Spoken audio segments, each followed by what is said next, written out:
So చాలామంది students వచ్చేసరికి JNTH 4-2 BTech exams రాయటం అయితే జరిగింది. ఇక 4-1 బీటెక్ ఎగ్జామ్స్ సప్లీ ఇవి రాస్తా ఉన్నారు, అడ్వాన్స్ సప్లీ ఇవి. మరి ఈ 4-2 బీటెక్ పేపర్ వాల్యుయేషన్ స్టార్ట్ అయిందా, రిజల్ట్స్ ఎప్పుడు వస్తాయని చెప్పేసి అడుగుతా ఉన్నారు. దాని గురించి ఇప్పుడు చెప్తాను. ముందుగా అయితే ఇంతవరకు ఈ ఛానల్ సబ్స్క్రైబ్ చేసుకుని వాళ్ళు ఎవరైనా ఉంటే సబ్స్క్రైబ్ చేసుకోండి, వీడియోని లైక్ చేసి షేర్ చేయండి. మీకు ఏమైనా డౌట్స్ ఉంటే కాల్ మీ 4 ద్వారా కాల్ చేయండి.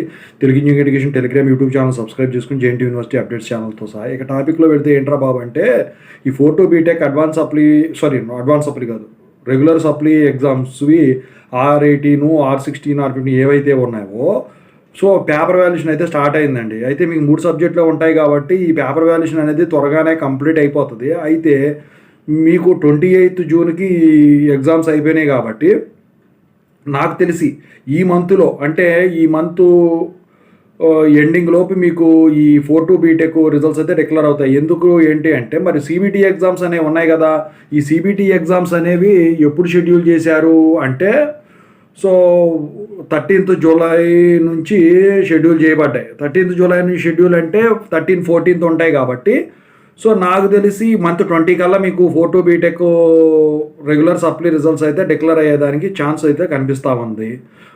అయితే ఇక పేపర్ వాల్యుయేషన్ ఎలా జరుగుతుందంటే, ఒకటే చెప్తున్నా, 4-2 బీటెక్ రెగ్యులర్ దాంట్లో వచ్చేసరికి ఒక సబ్జెక్ట్ ఖచ్చితంగా స్ట్రిక్ట్గా జరుగుతుంది. అది ఓపెన్ ఎలక్టివ్ కావచ్చు, ఏ ఎలక్టివ్ అయినా కావచ్చు.